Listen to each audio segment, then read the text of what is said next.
So good morning. My name is Ralph Cooper. I'm with the Atlantic and Cape May County Sustainable Jersey Hub.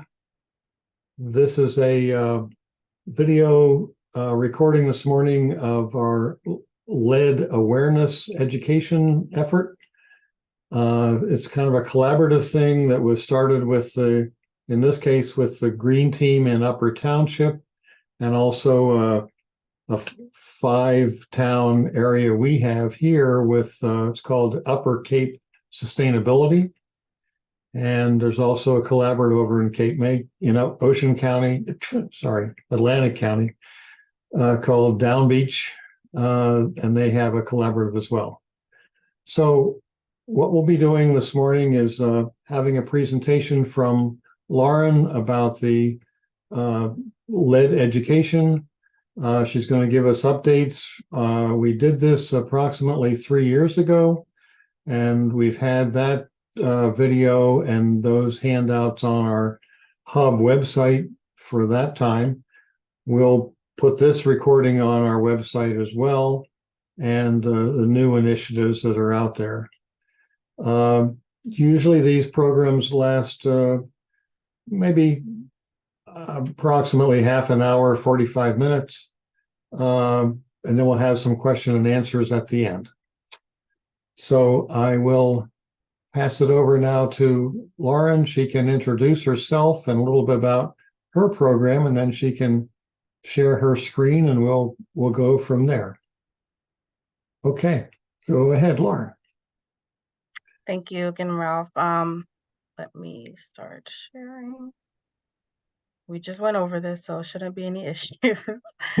But as I get that ready, again, my name is Lauryn Tilghman. I was previously the program coordinator for our Lead and Healthy Homes program here at the cooperative.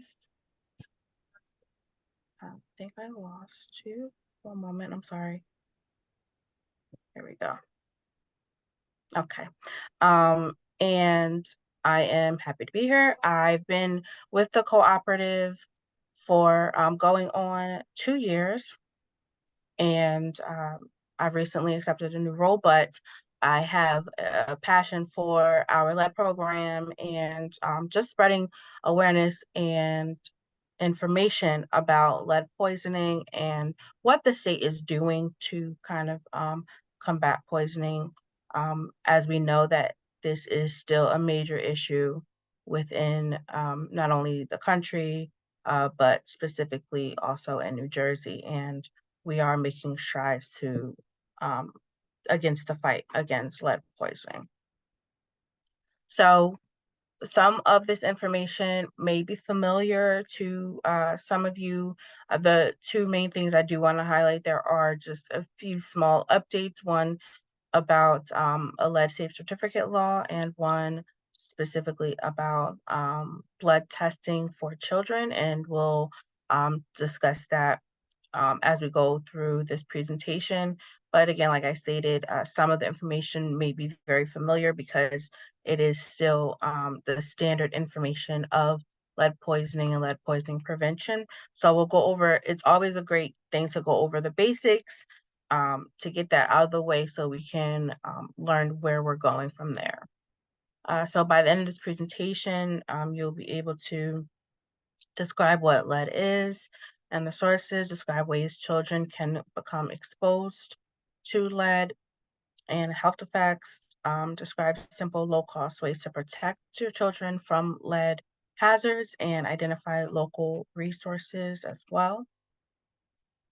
So what is lead? It's a naturally occurring element found in small amounts of Earth's crust. It has some beneficial uses, but it can be toxic to humans and animals. And because of the beneficial uses, that's why it's been widely used in things such as like paint, items that's used for hobby, old crystal glasses, because it was very easy to manipulate, and it does have beneficial uses as well. Lead is known to be called a legacy toxin, meaning it will linger essentially. It is physically soft, so it's able to be manipulated. Um, that's why it was used in paint, as you can see with this Dutch Boy ad. Before 1978, before it was banned, it was used heavily in white paint, especially because it made the white whiter, and it was also longer lasting. So this is why lead was included in the paint. Except it also accelerated drying. There's also it was an ad for like actually Dutch Boy that they had a coloring book, like a painting coloring book for children. And there was also like a strange ad previously promoting promoting the fact that it is a sweeter taste, which is very strange that that would be even promoted or mentioned. But that was also a plus. Um, paint and common lead sources are painted homes pre 1978, old plumbing fixtures, construction debris, soil, which is polluted within like car exhaust or chipping house paint, uh, gasoline, foreign made products, meaning like packaged foods, spices, jewelry. There has also been reports with jewelry, for instance, like Forever 21 jewelry, which are the less expensive jewelry, found high levels of lead in that, as well as there are reports for like foreign candies and snacks.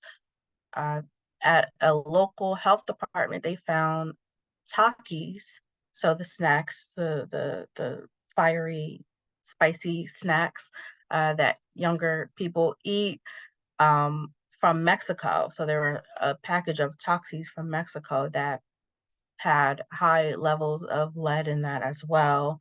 And of course, there's also like recalls for different items. There was a sippy cup not too long ago that was recalled for suspected levels of lead in there as well. It can be found in occupations, so construction, you work in engineering, automotive. There is possibility that you can track the lead from your occupation into your home as well. So you want to be careful with that. Toys and household items painted before 1976 can also have lead in it as well.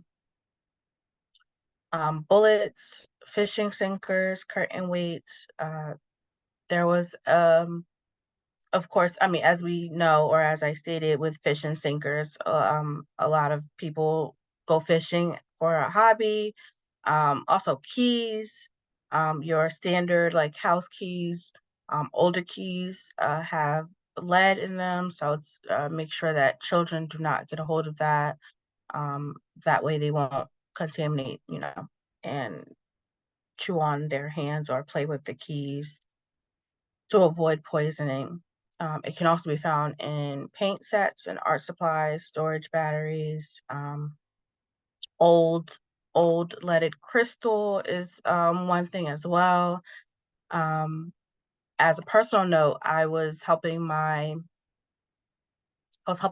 friend clean out her grandmother's house, and we were looking at like her old like just older silverware, older plateware, and I found a few like crystal, like heavy crystal leaded items in the home. So they are still very, very much so just a part of people's lives that we don't realize or we don't think about could be a potential hazard. Lead poisoning is a health condition caused by either swallowing or inhaling lead. This is why we talk about dust and putting things directly in your mouth. And this is why children under the age of 6 and pregnant women are targeted when it comes to lead poisoning prevention, because with children, they like to explore a lot, they like to use their hands a lot, they like to, and they're lower to the ground, they're touching things more, they're putting things in their mouths. Um, and we try to prevent them from inhaling or swallowing the lead. With pregnant women, because whatever goes into the pregnant woman, it is also passed into the child as well. Once inside the body, lead settles in your bones and can be found in our blood. And lead dust cannot be seen and does not have a smell or taste. So you would not really know from just looking around that it is lead dust specifically. So lead was banned in the US in 1978, but can still be found in products made in other countries. Like I stated, with foreign spices, foreign candies, foreign snacks, um, they are still present, very well present, and that as well. Again, pregnant women and children under 6 years are most vulnerable to lead poisoning. There is no safe amount of lead in our bodies. Lead does not belong in our bodies. The symptoms for lead mimics the flu, so it is kind of hard to detect if a person has lead poisoning because it does mimic the flu and also has other symptoms that again are hard to specifically pinpoint that is lead poisoning. The only way to confirm and detect that a person does have lead in their body is through a blood test. Again, it's not um, accurate or feasible to just look at someone and say they have lead.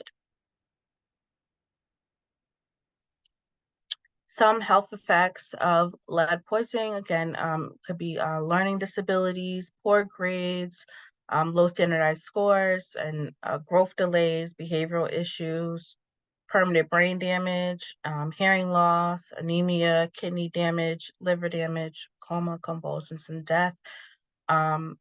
We get the further we get down this list is not as common, but it is possible. We know that learning disabilities, behavioral issues, permanent brain damage, these are like the most common known effects that affects a child in their lives and in their development. And this is why prevention is important. Prevention is the top priority. Signs and symptoms of poisoning, as I stated, because lead poisoning, one mimics the flu, but it just has so many different symptoms and signs that someone can be poisoned.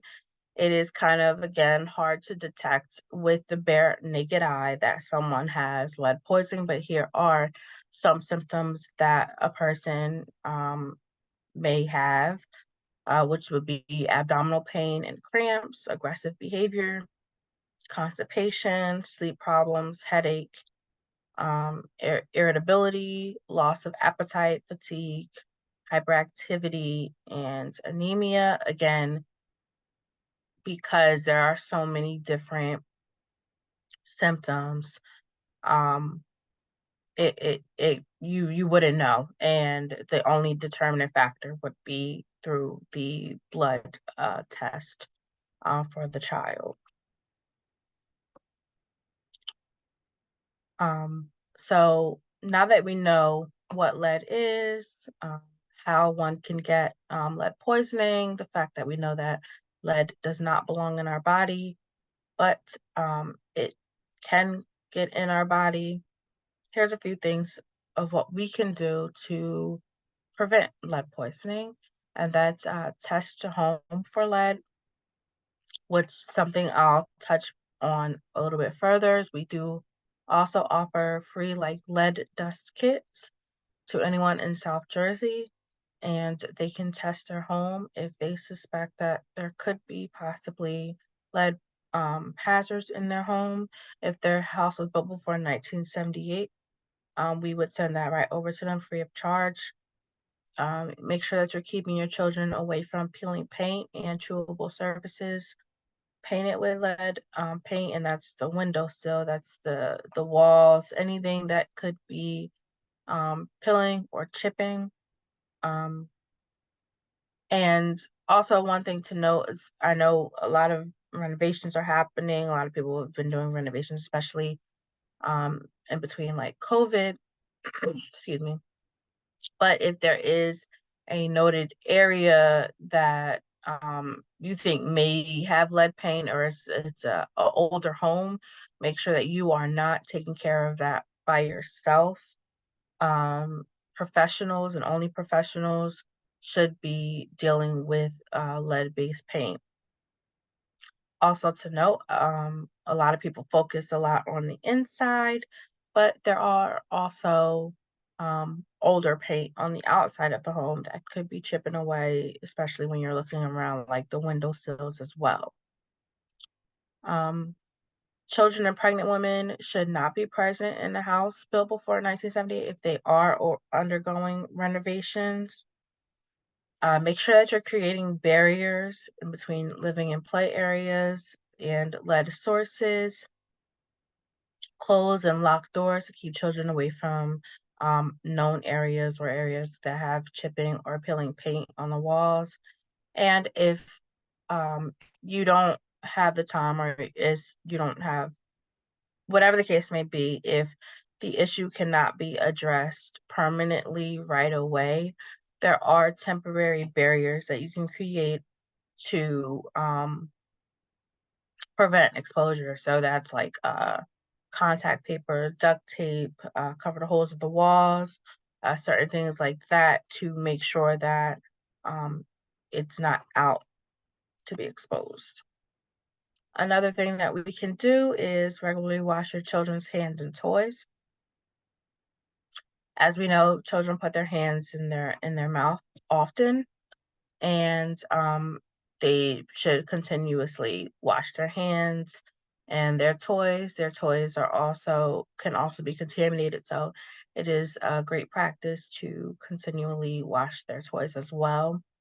Regularly wet mop floors and wet wipe windowsills, and we emphasize wet wiping and wet mopping specifically because when that is added, the water traps and picks up the dust more efficiently than if you're dry dusting or dry sweeping. Or if you're sweeping, you can potentially just kick up the lead hazards.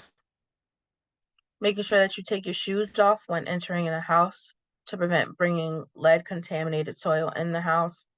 So not only if you work around hazards, um, you definitely should be taking your clothes and shoes off. But just as a practice, everyone should be taking their shoes off when they enter in the house because you don't know what you're tracking into your home.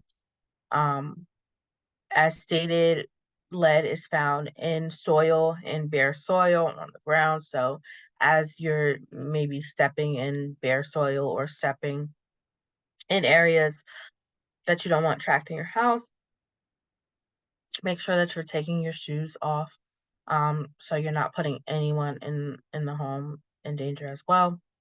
Um, Make sure that you're feeding children a healthy diet high of vitamin C, calcium, and iron.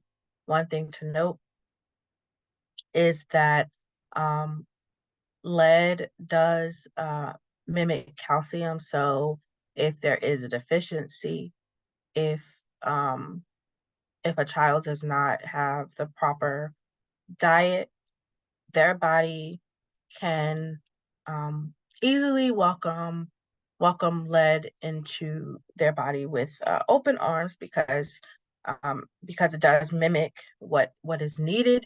So it's easier for a child to absorb the lead once it enters into the body, especially if their diet is not balanced and if it does not include the vitamin C, calcium, and iron.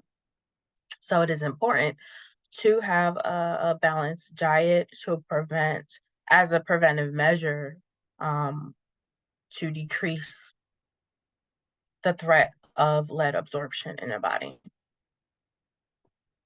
Also prevent children from playing in bare soil. If possible, provide them with like a sandbox or just a grassed area, mulch, something that covers the actual bare soil, because we know due to contaminants, the soil can be tainted. So we want to make sure that we're covering that up.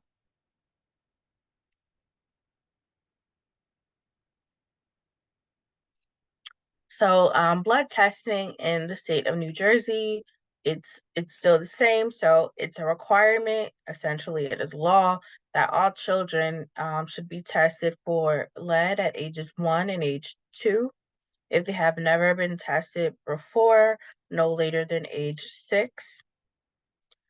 And it's excuse me, also suggested that if they're in an older environment or a possible hazardous environment, that they are also tested more frequently.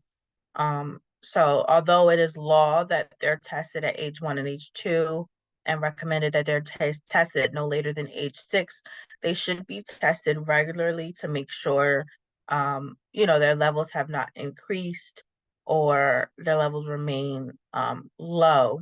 And that's just a standard recommendation, because something can happen between age 2, or something can happen after age 2 if the child is tested at age 1 and 2. Something can happen where their environment changes in between the ages. So that's why it is also suggested that they get tested regularly, and that can be brought up to their pediatrician. With these tests, blood is drawn either through the vein, so you have the venous, or the capillary, which is a finger prick testing.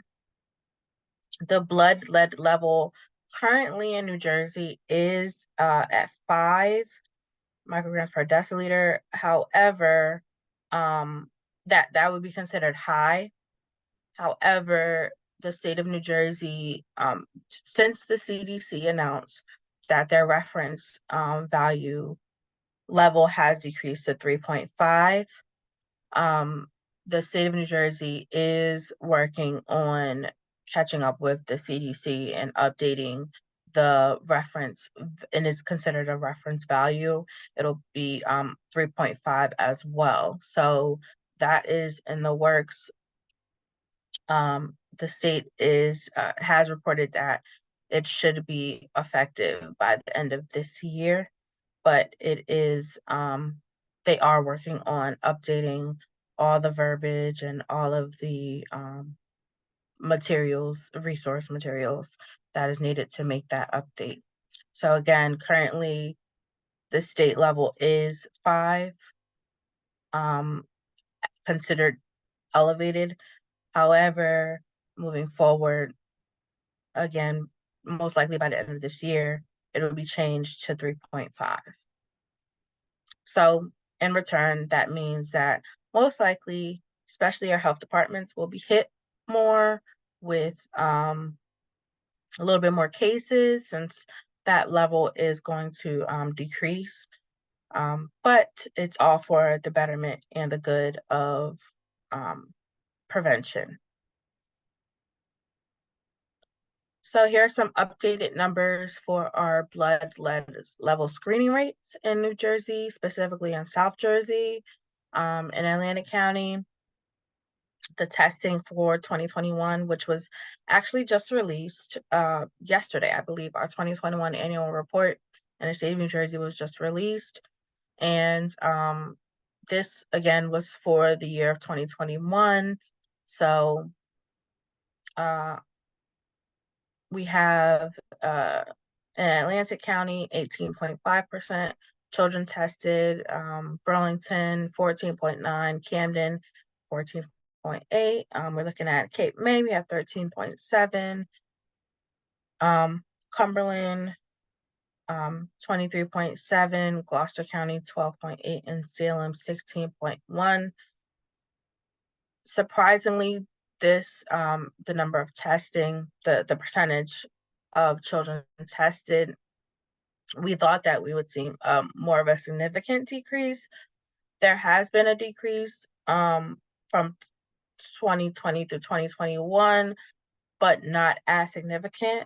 However, collectively, especially the southern counties of New Jersey, we are looking to get this number increased throughout the entire South Jersey. As you can see, our numbers for testing are pretty low with the percentage, and we are and have and will continuously work with our partners and doctors and pediatricians and health departments to try to get this the percentage up.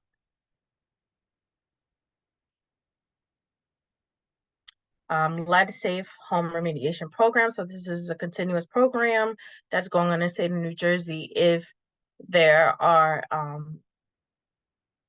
which the purpose of the program is to identify and remediate lead-based paint hazards and interim controls to prevent elevated blood lead levels in children and pregnant women. The program targets municipalities in New Jersey with high reported incidence of elevated blood lead levels. Some of these have been adjusted. They did actually, the funding for the lead home safe remediation has increased. There are also some contractors who've been approved for funding throughout like Salem County, Camden County, Atlantic County as well, when we're looking at South Jersey.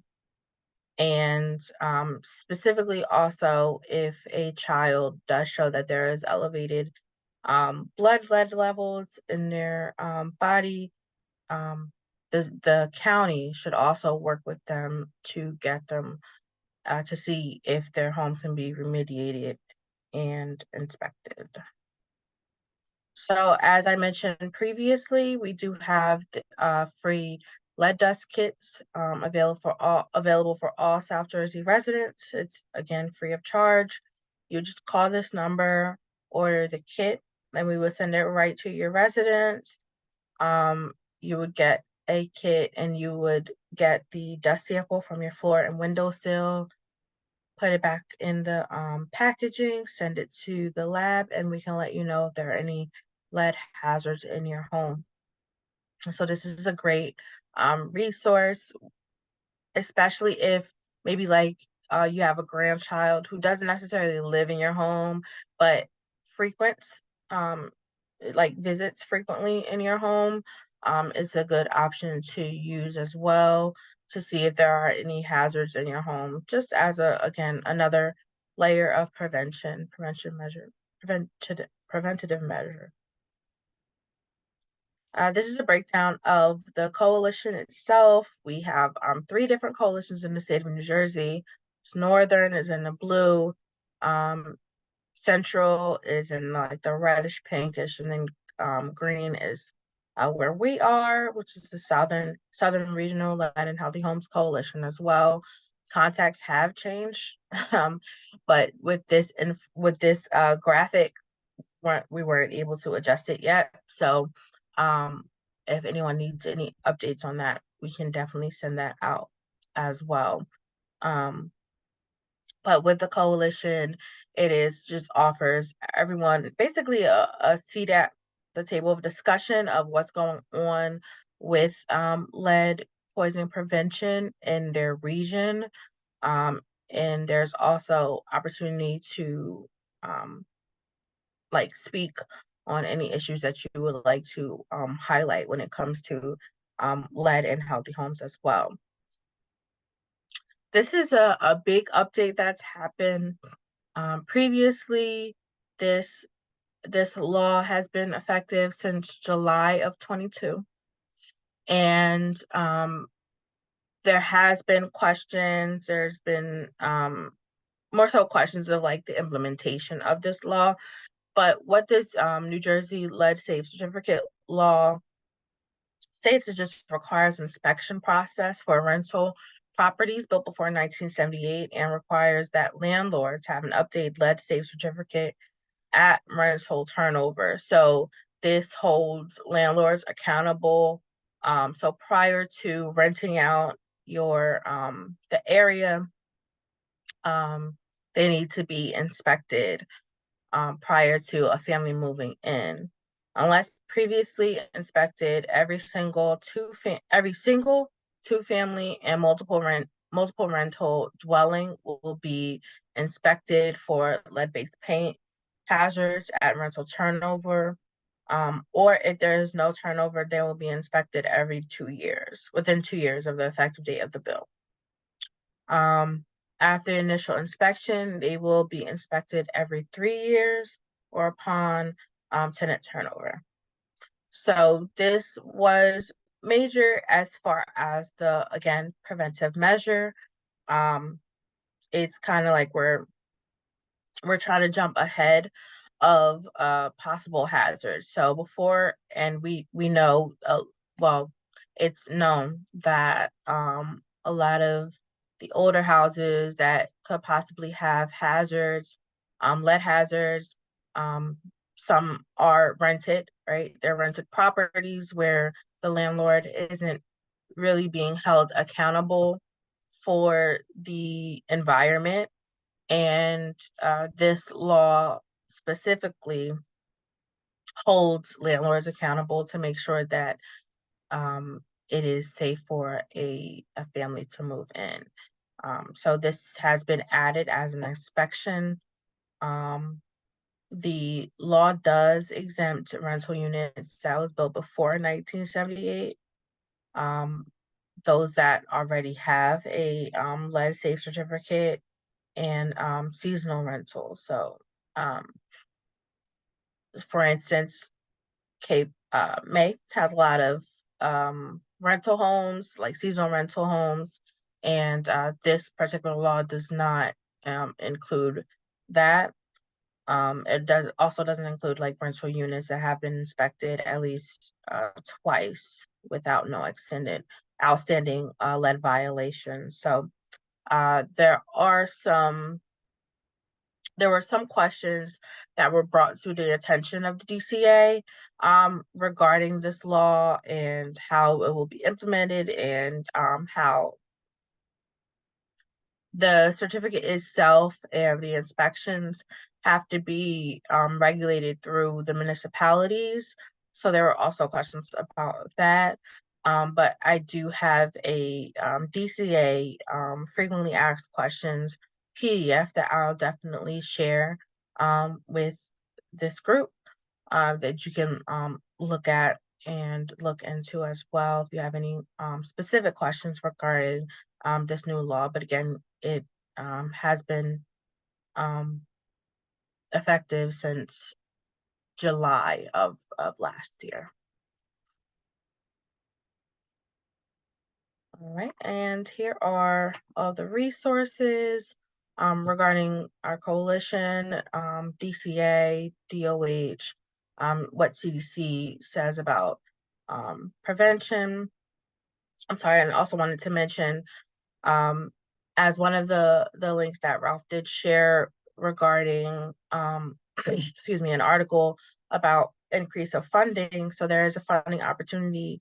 I believe the letter of intent is due today, but it's for local health departments who are interested. I mean, sorry, there a portion of the funding that was mentioned is offered for Department of Health, Health New Jersey local health departments who are interested in expanding their testing due to preparing for our the elevated lead level reference level being lowered to a 3.5 instead of a 5. So that is also something that I did want to mention as well. But again, here are resources and links that could be helpful as well, and my contact information if you have any other questions. I hope I didn't go too quick, but I'll open the floor for any questions.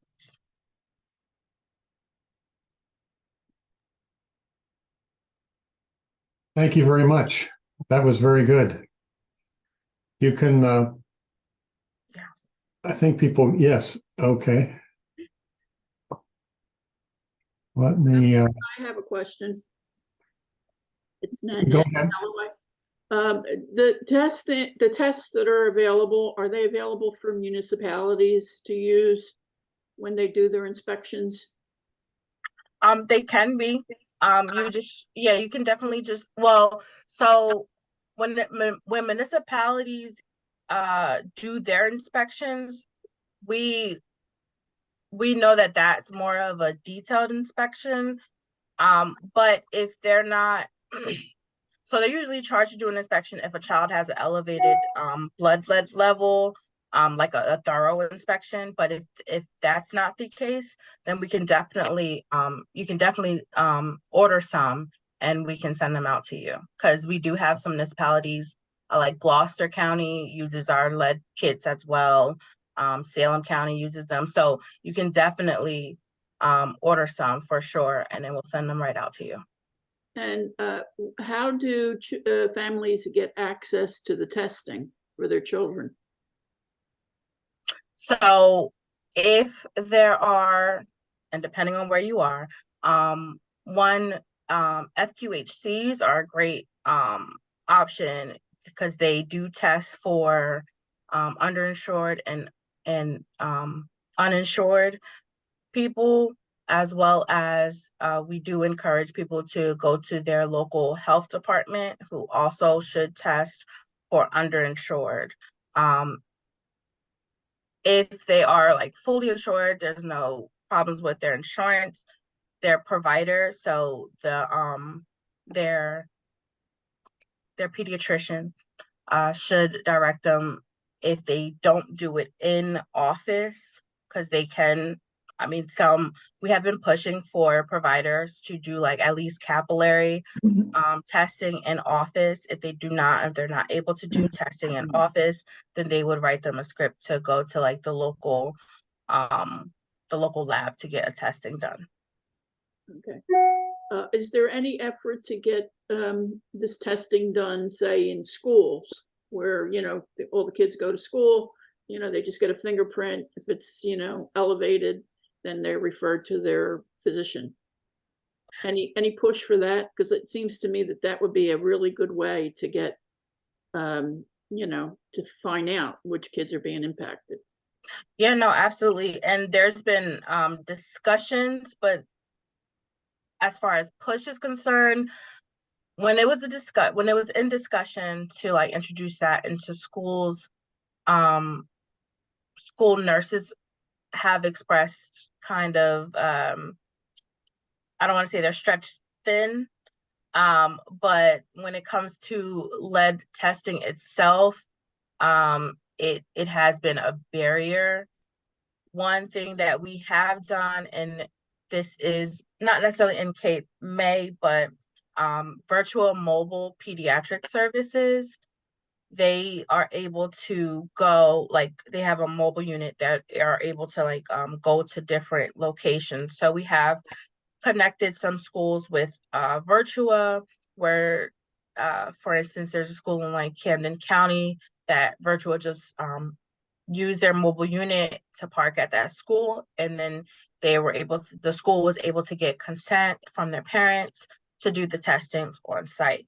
So as a alternative or an option, we would like to like partner with more people more people who have access to mobily like test, to implement that all throughout South Jersey as well. But it is not really a push when it comes to the public schools, unfortunately.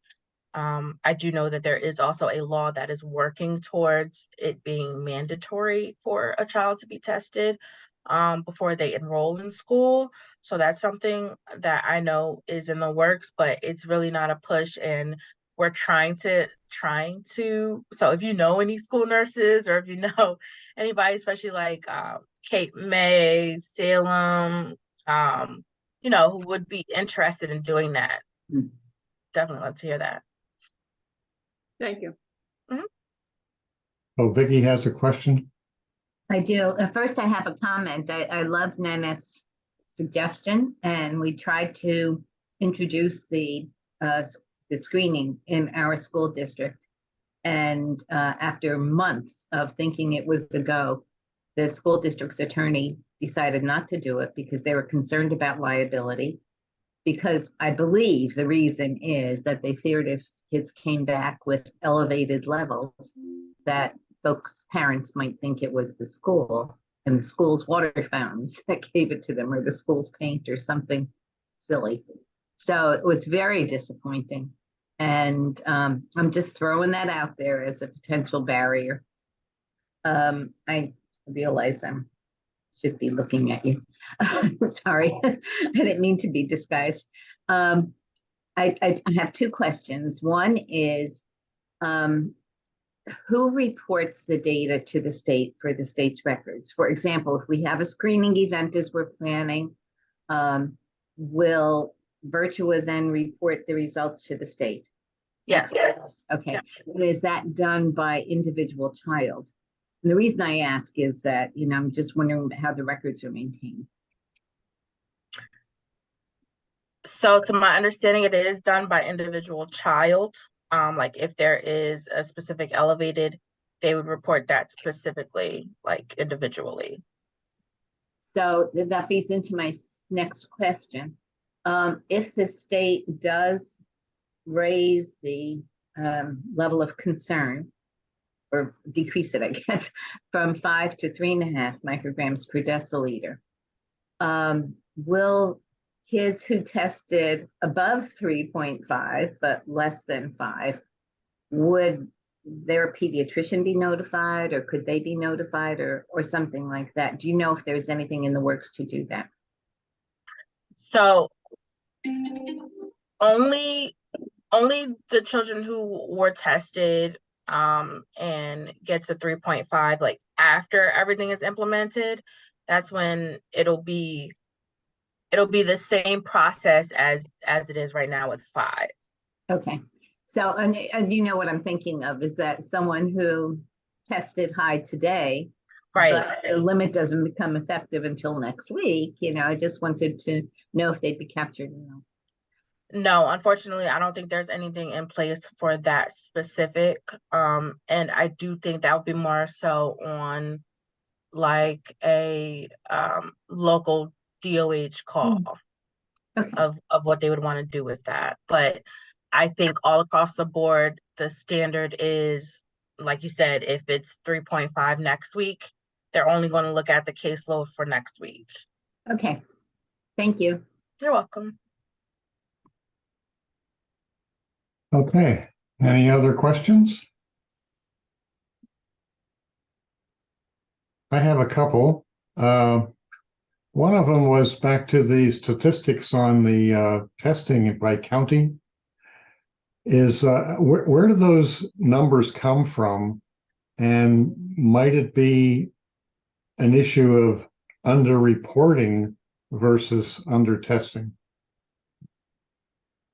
So it comes from the reported information from, like you stated, like if Virtua does a report, Virtua does screening, they'll report it to the state, the local DOH, they'll report it to the state, and then there's a collective annual report, which I can also share on the PDF. There's an annual report that was just released again yesterday. We just got the 2021 report, so that's where it's from. I'm not 100% sure if it is due to underreporting, but I think you bring up a good point, especially because the 2021 year is kind of in the fog of COVID. that could definitely raise a concern or a question for that. And the other question was this whole new certification process. So what exactly does the town inspector test for when he goes into a rental property? How do they actually test the paint, or what do they actually do? So initially, and this this was one of the follow-up questions that we did ask as well. So initially, they'll do a visual inspection if there are any chipping paint, peeling paint, anything that you visually see that there is like expiration, you know, whether it's like the windowsill, anything like that. So they'll do a visual inspection first. If they do see something, then they'll move forward and do like a full environmental inspection with testing the paint itself and that. So first they'll do like a risk assessment visual testing first. Okay.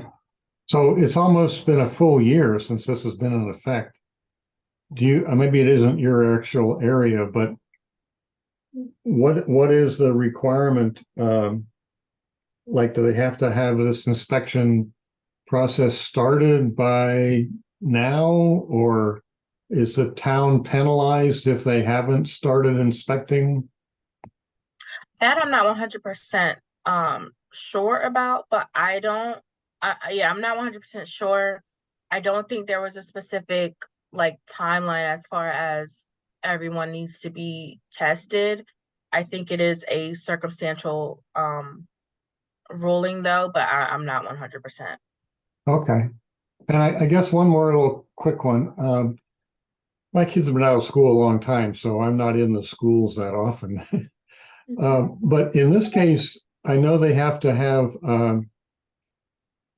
I guess, somehow certification that the child has had certain shots and certain tests done when they start school. Do the school districts report incoming students that have had this lead testing done? So that it's not a requirement for lead specifically to be reported. There, like I said, there is a law that is being fought to be implemented to require lead testing as a prereq before a child does get enrolled. But it is not one of the ones required. It's one of the ones recommended, but not required by law. And I just wondered because what Vicky just said about the school not testing is interesting. If they could require or at least encourage the child to be tested before they start coming to school, that would be the benchmark that would avoid any future thing with the school itself. Interesting. Okay. And I do see Steve said that he asked, is water tested during inspections? Honestly, I don't think so. Not during the initial inspection because it is just a risk assessment, like visual. But I'm not 100%, so I don't want to give you a solid answer. It may be in the FAQ though that I do submit. Okay. When we had this presentation a couple of years ago, there seemed to be a underlying current that maybe some doctors don't really think this is important, let's say, and they don't put it into the test protocol that they have on the script. Has that changed? Do you think that more physicians are actually engaged with this topic now? No, that has not changed. Oh, that has not never changed. mind. Honestly, yeah, we're still fighting the fight with the pediatricians. That's why we do encourage everyone, excuse me, to be the advocate, because there are still a great number of pediatricians who don't seem who don't see the importance of, or it's not high on the priority list when it comes to lead testing. We have been trying to, specifically with the Southern region, we have been trying to work with pediatricians